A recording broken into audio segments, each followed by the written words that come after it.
അങ്ങനെ കാത്തിരിപ്പിന് വിരാമം കുറിച്ച് രണ്ടും കൂടെ കുണുങ്ങി കുണുങ്ങി വരും. കാണുമ്പോഴേക്ക് ഓടിപ്പോയി കെട്ടിപ്പിടിക്കണമെന്നൊക്കെ ഉണ്ടായിരുന്നു കേട്ടോ. പക്ഷെ എന്നെ കണ്ടത് അവന്റെ മുഖത്ത് ഒരു എക്സ്പ്രഷനും ഇല്ല. പക്ഷെ രണ്ടും ഞാൻ നല്ല കൊടുത്തിട്ടേ എത്ര വെയിറ്റ് ആക്കി ചെയ്യുന്നു, ലാഗ് അടിപ്പിച്ചു. അങ്ങനെ എല്ലാ ഫ്ലോറും ചുമ്മാ കറങ്ങി നടന്ന് കണ്ടിട്ട് എല്ലാത്തിന്റെ വിലയും കെട്ടി ഞങ്ങൾ മൂന്നുപേരും ഒരുമിച്ച് നെട്ടിട്ട് ഞങ്ങൾ അവിടെ നേരെ പുറത്തേക്ക് ഇറങ്ങി. അവൻ പൊതുവെ ഇങ്ങനെ കേട്ടോ, ക്യാമറ ഉണ്ടെങ്കിൽ ഒരു കലിപ്പ് ഫേസ് ഒക്കെ ഇടുന്നത്. നമ്മളൊന്ന് കാല് പിടിച്ച് കെഞ്ചി പറഞ്ഞിട്ടൊക്കെ വേണം കേട്ടോ ഫോട്ടോയിലൊക്കെ ഒന്ന് നിന്ന് ചിരിക്കാനായിട്ട്.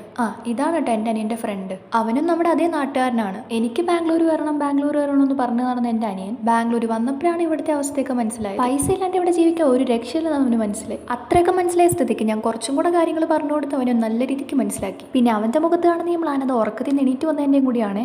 ഞങ്ങൾ മൂന്നിനും കൂടെ നേരെ ഊബർ പിടിച്ച് ഉടുപ്പിയിലോട്ട് പോയിട്ടോ. ഡിസ്റ്റൻസ് ഏകദേശം 1 കിലോമീറ്ററിൻ്റെ അകത്തായിരുന്നു ഞങ്ങൾ നിന്ന സ്ഥലത്തുനിന്ന്. അങ്ങനെ അവിടെ എത്തിയപ്പോൾ രണ്ടും കൂടെ കാര്യമായിട്ട് എന്തോ ചർച്ചയിലാണ് കേട്ടോ. ഞങ്ങൾ പിന്നെ നല്ല വിശപ്പുണ്ടായിരുന്നോണ്ട് മസാല ദോശയും കോഫിയൊക്കെ പറഞ്ഞു. അവന് പിന്നെ ബഡ്ജറ്റ് ഫ്രണ്ട്ലി ആയിട്ട് ഡ്രസ്സ് എടുക്കാൻ പോകുന്നതിന്റെ കാര്യമൊക്കെ പറഞ്ഞിരുന്ന കേട്ടോ. ഞങ്ങള് മെയിനായിട്ട് അതിനും കൂടിയായിട്ടാണ് അവനിവിടെ വന്നത്. മണ്ടന്മാര് രാവിലെ കിടന്ന് ഉറങ്ങിയില്ലായിരുന്നെങ്കിൽ ചിക്പേട്ടി പോയി ഡ്രസ്സ് എടുക്കായിരുന്നു അവന്മാർക്ക്. പിന്നെ ഞങ്ങൾ അടുത്തുള്ള മെജസ്റ്റിക് മെട്രോ സ്റ്റേഷൻ ആയിരുന്നു കേട്ടോ. അങ്ങനെ ഞങ്ങൾ അങ്ങോട്ടേക്ക് പോയി. ഞങ്ങൾക്ക് രണ്ടുപേർക്ക് 2 ലൈനായിരുന്നേ പോകേണ്ടത്. അവർക്ക് പർപ്പിളും എനിക്ക് ഗ്രീനും. അങ്ങനെ പ്ലാറ്റ്ഫോമിലേക്ക് ചെന്നപ്പോൾ തന്നെ അവർക്ക് പോകാനുള്ള മെട്രോ എത്തി. ആകെ മെട്രോ 2 മിനിറ്റ് എന്തോ നിർത്തത്തോളൂ. എനിക്ക് പെട്ടെന്ന് സങ്കടമൊക്കെ വന്നപ്പോൾ ഞാൻ അവനെ കെട്ടിപ്പിടിച്ച് ഉമ്മയൊക്കെ കൊടുത്തു. പെട്ടെന്ന് പോയപ്പോഴത്തേക്ക് എന്തോ ഒരു വിഷമം പോലെ ആയിരുന്നു. ഞാൻ അവനെ മുന്നിൽ വെച്ചിട്ട് കരയാൻ നിന്നില്ല കേട്ടോ. അങ്ങനെ ഇപ്പൊ അവൻ അറിയണ്ട ഞാൻ അവന്റെ കാര്യത്തിൽ ഇത്ര ഇമോഷണലാണ്.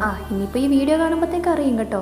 അവൻ ക്യാമറയുടെ മുന്നിൽ ഇങ്ങനെയൊക്കെ ആണെങ്കിൽ അവന് ഭയങ്കര കെയറും കാര്യം. അങ്ങനെ എനിക്ക് പോകാനുള്ള മെട്രോയും വന്നു. എന്റെ മൈൻഡ് ഒട്ടും ഓക്കെ അല്ലായിരുന്നു കേട്ടോ. ഞാൻ പിന്നെ പാട്ടൊക്കെ വെച്ച് മൈൻഡൊക്കെ ഒന്ന് മാറ്റാൻ നോക്കി. അങ്ങനെ എനിക്കിറങ്ങേണ്ട മെട്രോ സ്റ്റേഷൻ എത്തി.